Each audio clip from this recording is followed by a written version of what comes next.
Next ആപ്പിലൂടെ നിങ്ങളുടെ ഇഷ്ടപരമ്പരകൾ സംപ്രേക്ഷണ ശേഷം തികച്ചും സൗജന്യമായി കാണൂ. ഉടൻ സൺ നെക്സ്റ്റ് ആപ്പ് ഡൗൺലോഡ് ചെയ്യൂ. എന്റെ അച്ഛൻ ഉള്ളതുപോലെ പറഞ്ഞിട്ടാ ഈ കല്യാണം നടത്തിയത്. അപ്പൊ ഞങ്ങള് കള്ളന്മാരാണെന്നല്ലേ?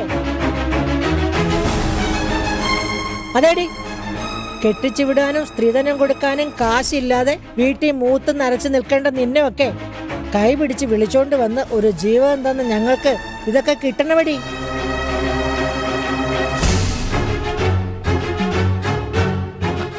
പോട്ടമ്മേ, അവള് വിവരക്കേട് കൊണ്ട് വല്ലതും പറഞ്ഞൂന്ന് വെച്ച് വിവരമില്ലാത്ത അമ്മ വേണ്ടി അത് പൊറുക്കാൻ.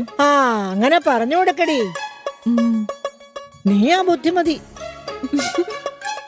എന്തെന്നാടി നിന്ന് കിടിക്കുന്നത്? നിന്റെ കൊല്ലം ചത്തോ? അവളൊരു സത്യം ജീവിതത്തിൽ ആദ്യമായിട്ട് പറഞ്ഞപ്പോ നിനക്കൊന്നും ബോധിച്ചില്ലല്ലേ? അല്ല അമ്മ. മതി മതി മതി മതി. ഞാൻ കൃത്യമായിട്ടൊരു കാര്യം പറയാം. നീ പുത്തൻ പെണ്ണ.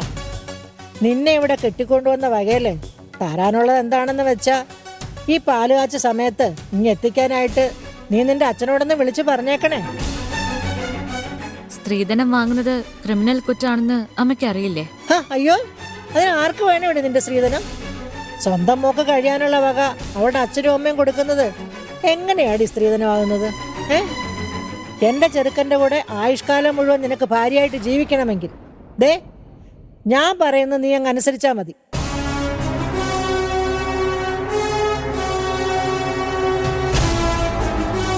അല്ല, മാണിക്യമംഗലത്തുകാര് പുതിയ വീട് പണിയുന്നതിന് നമ്മുടെ വീട്ടുകാരെന്തിനാ പണം കൊടുക്കുന്നത്?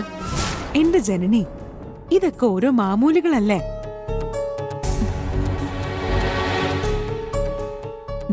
നമ്മളെ കെട്ടിച്ചു വിടുമ്പോ ഇവര് നമ്മുടെ വീട്ടുകാരുടെ കയ്യിൽ നിന്ന് കാശൊന്നും വാങ്ങിച്ചില്ലല്ലോ. ഇപ്പോ ഇങ്ങനൊരു അവസരം വന്നപ്പോ അതെല്ലാം ചേർത്ത് മുതലാക്കുക. അപ്പോ ശുദ്ധ മലയാളത്തില് പറഞ്ഞ സ്ത്രീധനം അല്ലേ? ഏയ്, അതെങ്ങനെ സ്ത്രീധനാവുന്നേ? അത് കല്യാണ സമയത്ത് ആൺവീട്ടുകാര് പെൺവീട്ടുകാരോട് ചോദിച്ചു വാങ്ങുന്നതല്ലേ? ജനനിക്ക് അറിയത്തില്ലേ അതിന്റെ definition? A dowry is a payment such as property or money paid by the bride's family to the groom or his family at the time of marriage. എല്ലാം കാണാതെ പഠിച്ചു വെച്ചിട്ടുണ്ടല്ലോ. ഡിഗ്രി കഴിഞ്ഞപ്പോ LLB എടുക്കണമെന്നായിരുന്നു ആഗ്രഹം. അച്ഛനാ സമ്മതിക്കാതിരുന്നെ. വക്കീലന്മാരെ തട്ടിയിട്ട് നാട്ടില് നടക്കാൻ വയ്യാന്ന് അച്ഛൻ പറഞ്ഞു. അതുകൊണ്ടെന്താ, നിയമവും വകുപ്പും ഒക്കെ ഇപ്പൊ അടുക്കളയിൽ നിന്ന് പ്രസംഗിച്ച് തീർക്കുക. ഈ വീട്ടില് ജീവിക്കാനേ കുറച്ച് നിയമവും വകുപ്പും ഒക്കെ അറിയുന്നത് നല്ലതാ. നിയമം അറിയുമ്പോ അത് കൃത്യമായിട്ട് അറിയണമെന്ന് മാത്രം. കല്യാണ സമയത്ത് പെൺവീട്ടുകാര് കൊടുക്കുന്നത് മാത്രമാണ് സ്ത്രീധനം എന്ന് ആര് പറഞ്ഞു? അതെപ്പ ചോദിച്ചാലും വാങ്ങിയാലും നിയമവിരുദ്ധം തന്നെയാണ്. ഇനി കൊടുക്കണമെന്നോ വാങ്ങണമെന്നോ പോലും നിർബന്ധമില്ല. ഇപ്പോ നമ്മുടെ അമ്മായിയമ്മ സംസാരിച്ചില്ലേ, അതുപോലെ സംസാരിച്ചാലും മതി അകത്താവൻ. IPC 498 പ്രകാരം 5 കൊല്ലം തടവും അതിനൊത്തുള്ള പിഴയും അടയ്ക്കണം. അറിയോ? ഇനി സ്ത്രീധന പീഡനത്തെ തുടർന്ന് വിക്ടിം മരിക്കുകയോ ആത്മഹത്യ ചെയ്യുകയോ ചെയ്താൽ വകുപ്പുകൾ വീണ്ടും മാറും. അതൊക്കെ ശരിയാ, പക്ഷേ ഈ കേസിനും പൊല്ലാപ്പിനും ഒക്കെ നമ്മൾ പോണ്ടേ? അതോർക്കുമ്പോഴാ ഇവരോടൊക്കെ നമ്മൾ അങ്ങ് ക്ഷമിക്കുന്നെ. ആ ആറ്റിറ്റ്യൂഡ് ആ പെണ്ണിന്റെ ശാപം. ഒരു പൊല്ലാപ്പവും ഇല്ല. നേരെ അടുത്തുള്ള പോലീസ് സ്റ്റേഷനിൽ പോയി ഒരു വെള്ളക്കടലാസിൽ കംപ്ലൈന്റ് എഴുതി കൊടുത്താൽ മതി. ഇനി അതിനും വയ്യെങ്കിൽ മജിസ്ട്രേറ്റിനെ നേരെ വിവരം ധരിപ്പിക്കാം. ആരും നമ്മളെ പിടിച്ചു തിന്നത്തൊന്നുമില്ല. അത് ശരി. അപ്പോ തന്റെ കയ്യിലും ഉണ്ടല്ലേ ഒരു വെടിക്കുള്ള മരുന്ന്? ഈ വീട്ടിലപ്പോ ഞാൻ മാത്രമാ ആവുന്ന അഴിയിൽ ആയുധം ഇല്ലാതെ യുദ്ധം ചെയ്യാൻ ഇറങ്ങിയത്. ഞങ്ങളുടെ കയ്യിൽ ആയുധം ഉള്ളപ്പോ ചേച്ചിക്ക് എന്തിനാ സെപ്പറേറ്റ്? ആവശ്യം വരുമ്പോ ചോദിച്ചാ പോരെ, ഞങ്ങൾ തരുമല്ലോ. എനിക്ക് മനസ്സിലാവാത്ത ഒരു കാര്യമാ, ഇത്രയൊക്കെ കാശുള്ള മാണിക്യമംഗലത്തുകാർക്ക് എന്തിനാ നമ്മുടെ ഈ പിച്ചപ്പണം എന്നാ? അതറിയില്ലേ, അതൊരു സൈക്കോളജിക്കൽ മൂവ്മെന്റാ. നമുക്ക് തോന്നാൻ പാടില്ലല്ലോ. നമ്മുടെയൊക്കെ ക്വാളിറ്റി കൊണ്ടാ ഈ വീട്ടിലെ മരുമക്കളായിട്ട് കെട്ടിക്കേറി വന്നതെന്ന്. അപ്പോ അടിമകളാക്കി ഭരിക്കാൻ പറ്റില്ലല്ലോ. ഇതിപ്പോ ആവശ്യമില്ലെങ്കിലും സ്ത്രീധനം ചോദിച്ചു വാങ്ങിയാൽ ജന്മനാ അടിമയായ ശരാശരി പെണ്ണുങ്ങളാ നമ്മളെന്ന് നമുക്ക് തന്നെ തോന്നുമല്ലോ. തള്ളയാള് കൊള്ളാലോ. ഇത്രയൊക്കെ ബുദ്ധി ആ തലയ്ക്കകത്തുണ്ടോ? ഉണ്ടല്ലോ. തള്ളയ്ക്ക് മാത്രമല്ല, മക്കൾക്കും ഉണ്ട്. അതുകൊണ്ടാണല്ലോ നമ്മളെയൊക്കെ കെട്ടാൻ നമ്മുടെ വീട്ടിൽ വന്ന് വിനീത വിധേയന്മാരുടെ വിട്ടിവേഷം കെട്ടി തല കുമ്പിട്ട് നിന്നത്. കെട്ട് കഴിഞ്ഞതോടെ വിനയവും പോയി, വിനയനും പോയി. താനി സ്വരൂപം പുറത്തു വന്നു.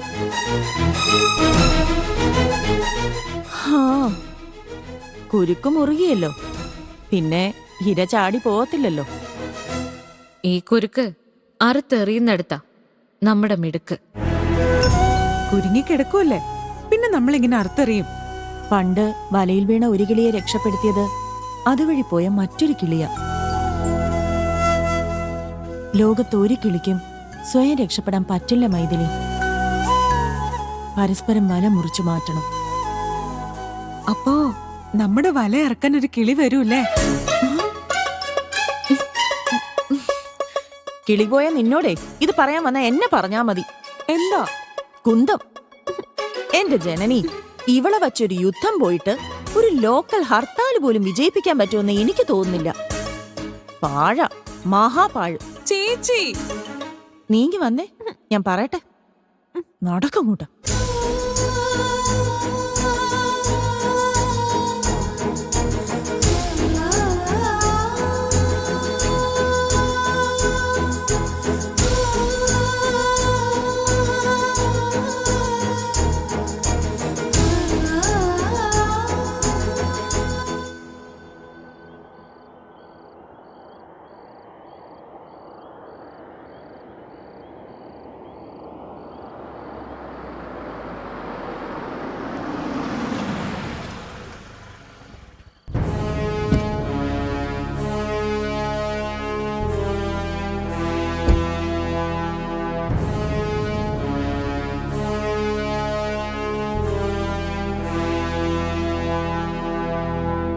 ഹരി, നീ എന്താണ് താമസിച്ചത്?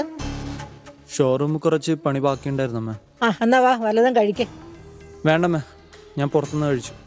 എടാ, നിന്നോട് വിശ്വം പറഞ്ഞിട്ടുള്ളതല്ലേ പുറത്തുനിന്നുള്ള ആഹാരം ഒഴിവാക്കണമെന്ന്. എടാ, നിനക്ക് ബാംഗ്ലൂർക്ക് പോകേണ്ടതല്ലേ? പുറത്തുനിന്ന് കടപ്പലാരം വല്ലതും കഴിച്ച് വയറ് കേടാക്കി വല്ല അസുഖം വരുത്തി വെച്ചാ എടാ നിന്റെ പോക്ക് മുടങ്ങും. എടാ, വേഗം പോയിട്ട് കുളിച്ച് കിടക്കാൻ നോക്ക്. എൻ്റെ മുല്ലയ്ക്കലമ്മേ കാത്തോണേ.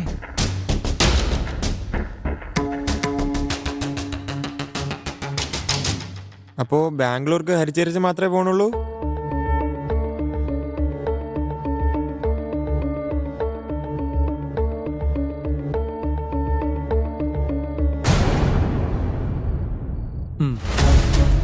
അയ്യോ, അത് കഷ്ടമാണല്ലോ. അപ്പോ ചെറിയമ്മ ഇവിടെ തനിച്ചാണോ?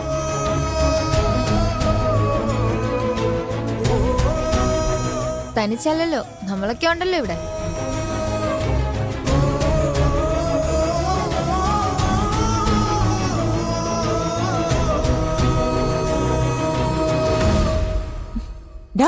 എന്താ? എരിതിയിൽ തന്നെ എണ്ണ ഒഴിക്കണം കേട്ടോ. അവൻ വിശ്വേട്ടന്റെ മോനാണെന്ന് തെളിയിക്കുക. അച്ഛന് പറയാതെ ജീവിച്ച് പൊക്കോട്ടെ. അയ്യോ, വെള്ളം തുറന്നു വിട്ടേക്കുക. അയ്യോ, ഇവിടെ അടുക്കള കൂട്ടം ഒറ്റ കെട്ട, നമ്മുടെ അമ്മ ഉൾപ്പെടെ. കൾച്ചർ അതാണല്ലോ. അതെ. ഹരി, ബാംഗ്ലൂരിൽ പോകുന്ന കാര്യം എന്താ എന്നോട് പറയാതിരുന്നത്? അതിപ്പോഴല്ലേ തീരുമാനിച്ചു. നിങ്ങളുടെ ചേട്ടൻ ഓരോന്ന് തീരുമാനിക്കുന്നു, നിങ്ങൾ അനുസരിക്കുന്നു. അതിലെന്താ തെറ്റ്? ഏട്ടനടുത്ത എല്ലാ തീരുമാനങ്ങളും ശരിയായിരുന്നു. ഇതുവരെ ഉള്ള പോലെ അല്ലല്ലോ. ഇപ്പൊ നിങ്ങൾക്കൊരു ഭാര്യയില്ലേ? എന്നുവെച്ചാ ബിസിനസ് കാര്യങ്ങളൊക്കെ അതിന്റെ രീതിയിൽ നടക്കണ്ടേ? എന്ത് ബിസിനസ് കാര്യങ്ങൾ? നിങ്ങളുടെ ചേട്ടൻ ചുമ്മാ ഓരോ കാരണങ്ങൾ ഉണ്ടാക്കി നിങ്ങളെ പറഞ്ഞു വിടുക. ഇപ്പോ നീ വെറുതെ ഏട്ടനെ തെറ്റിദ്ധരിച്ചിരിക്കുക. നമ്മുടെ നന്മയ്ക്കല്ലാത്ത ഒരു കാര്യവും ഏട്ടൻ പറയില്ല. എന്ത് പറഞ്ഞാലും ഒരു ഏട്ടൻ. അപ്പൊ ഞാൻ പറയുന്നതിനൊന്നും നിങ്ങൾക്ക് ഒരു വിലയുമില്ലേ? കല്യാണം കഴിച്ചെന്ന് വെച്ച് എനിക്ക് എൻ്റെ വീട്ടുകാരെ ഉപേക്ഷിക്കാൻ പറ്റുമോ? എനിക്ക് വേണ്ടി നിന്റെ വീട്ടുകാരെ ഉപേക്ഷിക്കണമെന്ന് ഞാൻ എപ്പോഴെങ്കിലും പറഞ്ഞിട്ടുണ്ടോ ജനനി? ആ മര്യാദ നീ എന്നോട് കാണിക്കണ്ടേ? ഹരി, ആരെ ഒഴിവാക്കണമെന്നല്ല ഞാൻ പറഞ്ഞത്. തീരുമാനങ്ങൾ എടുക്കുമ്പോ അത് സ്വന്തം ബുദ്ധി കൊണ്ടുകൂടി ആലോചിച്ചിട്ട് വേണമെന്നാ പറഞ്ഞത്. ഈ കാര്യത്തിൽ എനിക്ക് നിന്നോട് വേറൊന്നും സംസാരിക്കാനില്ല.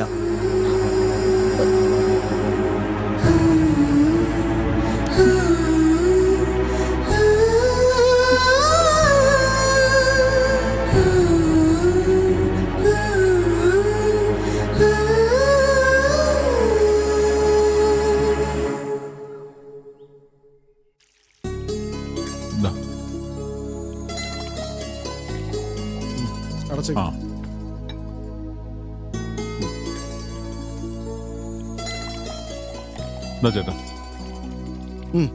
മതി ചേട്ടാ മതി മതി. അമ്മ ഇരിക്കുന്നില്ലേ? ഞാൻ കഴിച്ചു മോനെ, നിങ്ങൾ കഴിച്ചു. ആ എന്നാ അമ്മ അവിടെ നിന്ന് ഇരിക്കേ. മതിയടി.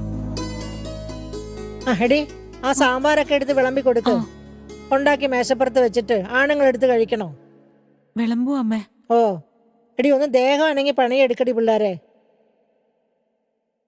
ആ എടി, വിശുദ്ധനുള്ള താറാമുട്ട കൊടുത്തായിരുന്നോ?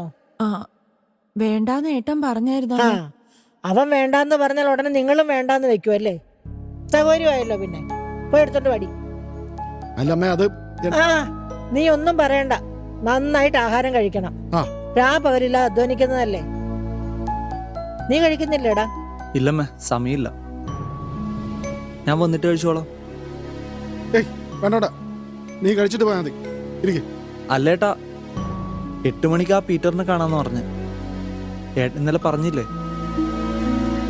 ആ അയാൾ കുറച്ചു നേരം അവിടെ ഇരുന്നോട്ടെ. നീ കഴിച്ചിട്ട് പോയാൽ മതി.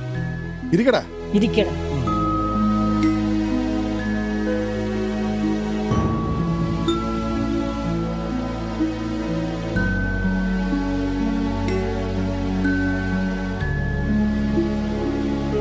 ഓ വിശ്വന് മുട്ട കൊടുക്കാൻ പറഞ്ഞാൽ അവന് മാത്രം കൊടുക്കും. എന്താ ബാക്കി ആരും മുട്ട കഴിച്ചാൽ ഇറങ്ങത്തില്ലേ? എല്ലാവർക്കും കൊടുക്കടി അങ്ങോട്ട്. ആ സാമ്പാർ ഒഴിക്കട്ടെ? വേണ്ട. നല്ല സാമ്പാറടാ. മതിലേ എടുത്ത് കൊടുക്കും. നോക്കി നിൽക്കുക വിളമ്പടി. വായും തുറന്നു നിൽക്കുക.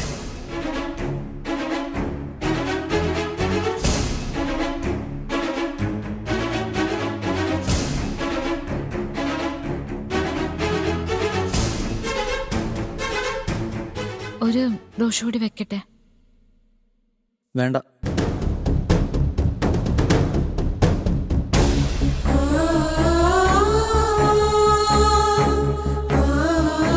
എന്താടാ കഴിക്ക്. ഏട്ടനെടുത്ത് തരാം. ഏട്ടനെടുത്ത് തരാം.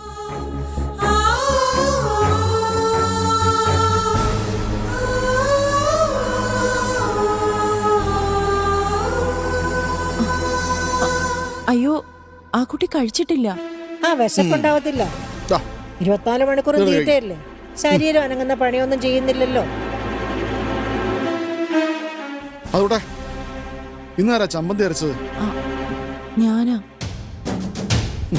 നന്നായിട്ടുണ്ട്. എരിവും പുളിയൊക്കെ എന്റെ ഭാഗമാ. ഈ സ്റ്റൂ ആരാ ഉണ്ടാക്കിയത്? അത് പിന്നെ ജനനിയാ. ഓ അവളാണ്. എന്തേട്ടാ? വേറെ കുഴപ്പമൊന്നുമില്ല. വായിൽ വെച്ച് കൂട്ടാൻ കൊള്ളില്ല. ഉപ്പുമില്ല, എരിവുമില്ല, പുളിയുമില്ല. ഓ അവിടെ നോക്കട്ടെ.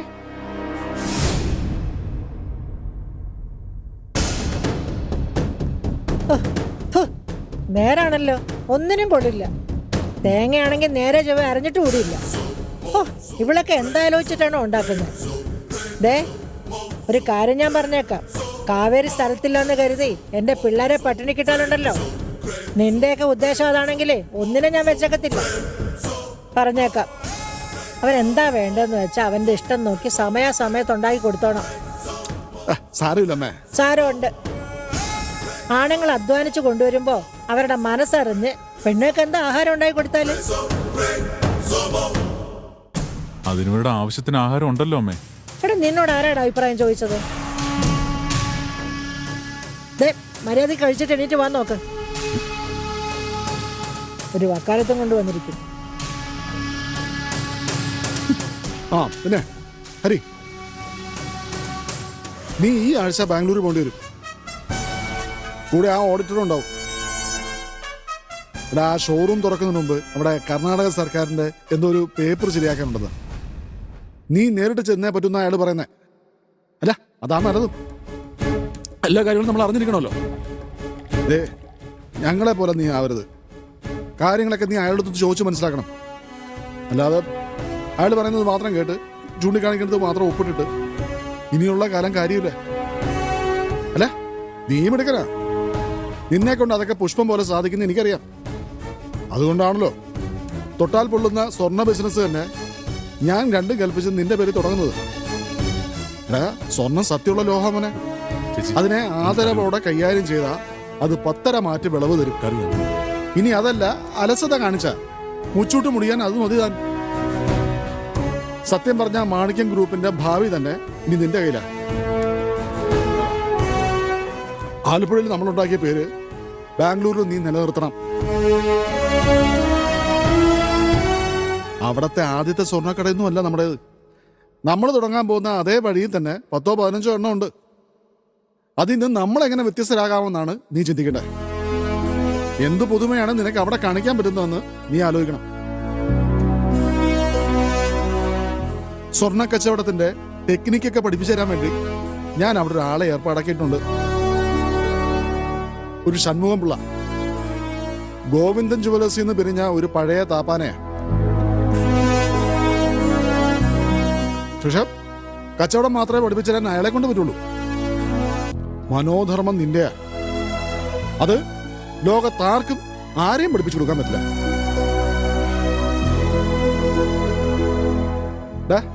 ഇപ്പൊ ഉദാഹരണത്തിന് നന്ദിത അരച്ച ചമ്മന്തി, ഇതേ മുളകും ഇതേ ഉപ്പും ഇതേ പുളിയും വേറൊരാളെ ഏൽപ്പിച്ച ഈ സ്വാദ് കിട്ടുമോ?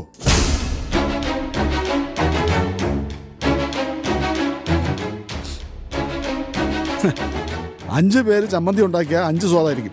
എന്താ കാര്യം? കൈപ്പുണ്യം അല്ലേ?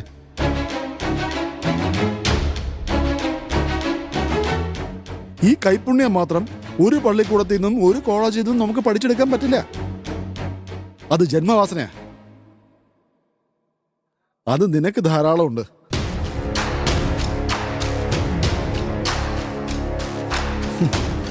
അത് മതി ഏത് ബിസിനസ്സും വിജയിക്കാൻ. മറ്റുള്ളവർ പറയുന്നത് നമ്മൾ കേൾക്കണം. പക്ഷേ അതിലെ ശരി തെറ്റുകൾ നമ്മൾ സ്വയം വേർതിരിച്ചെടുക്കണം. എന്നിട്ട് നമ്മുടെ മനസ്സൂടെ അതിൽ ചേർത്ത് പ്രായോഗികമാക്കണം. ചന്ദ്ര, എടാ, ഇന്നലെ ആ എഞ്ചിനീയർ അയച്ച കടലാസ് നീ അവനെ കാണിച്ചായിരുന്നോ? ഇല്ലേട്ടാ, വൈകിട്ടാവട്ടെ. ഇന്നലെ ഒട്ടും സമയം കിട്ടിയില്ലല്ലോ. നിന്റെ ബാംഗ്ലൂരിലെ ബിൽഡിങ്ങിന്റെ പടവും മാപ്പും ഒക്കെയാ. 1ാം നിലയിൽ സ്വർണം, 2ാം നിലയിൽ ഡയമണ്ട്, 3ാം നിലയിൽ അതിലും വിലപ്പെട്ട ഒന്ന്. ഹരിദാസ്, മാണിക്യമംഗലത്ത് ഹരിദാസ്.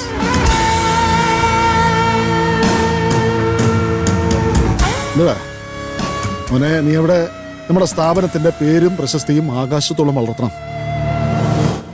അതിനുവേണ്ടി കഠിനമായിട്ട് അധ്വാനിക്കണം.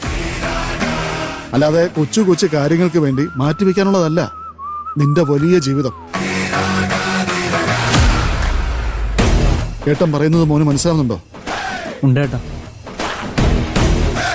തൽക്കാലം നീ ആലപ്പുഴ മറന്നേക്ക്.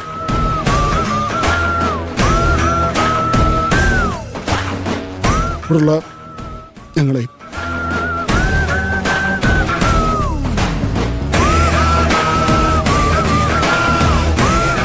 ഇനി ബാംഗ്ലൂർ അതിന്റെ ലോകം.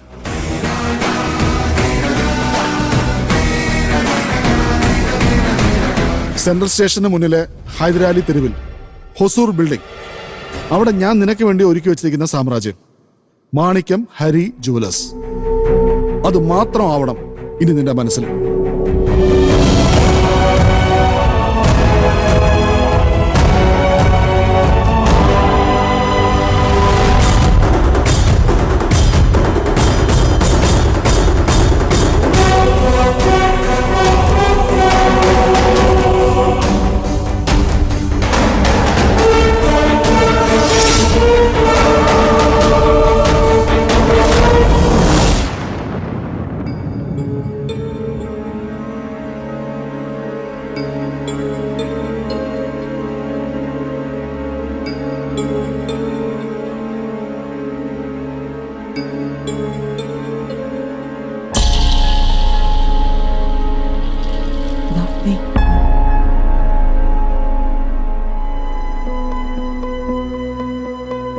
ജനനി,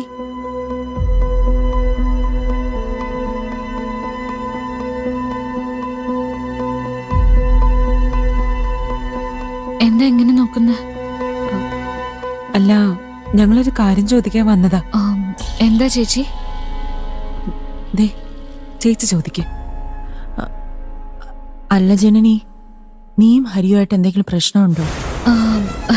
ഇല്ല. എന്ത് പ്രശ്നം?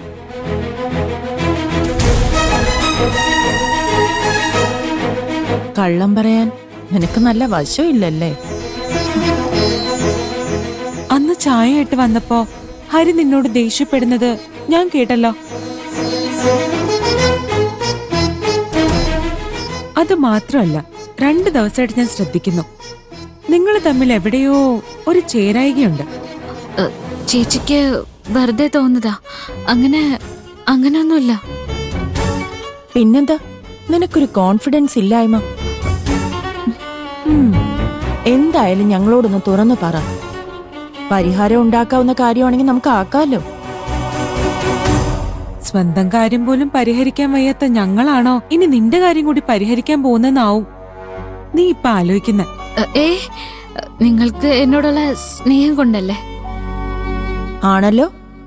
എന്നാ പിന്നെ പറ, എന്താ നീയും അവനും കൂടി പുകയ്ക്കുന്നത്? ദേ, ഇവള് വന്ന് പറഞ്ഞപ്പോ ഞാൻ അത്ര കാര്യമാക്കിയില്ല. പക്ഷേ എന്റെ കണ്ണിലും കണ്ടു ചിലതൊക്കെ. നമുക്ക് നമ്മുടെ കണ്ണുകളെ വിശ്വസിക്കാമല്ലോ. അങ്ങനൊന്നും ഇല്ല ചേച്ചി. ഹരിക്ക് ഓരോ ബിസിനസ് തിരക്കുകള്.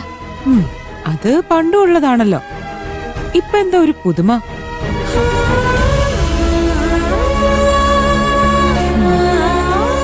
ജനനി, ജീവിതമാവുമ്പോ ഇണക്കവും പിണക്കവും ഒക്കെ ഉണ്ടാവും. അത് തത്തുല്യം ചേരുന്നതാണല്ലോ അതിന്റെ ഒരു ഇത്. ഈ പിയാനോയിലെ കറുപ്പും വെളുപ്പും കട്ടകൾ ഒരുമിച്ച് വായിക്കുമ്പോഴാണല്ലോ സംഗീതം ഉണ്ടാവുന്നത്. എന്താ അങ്ങനെയല്ലേ?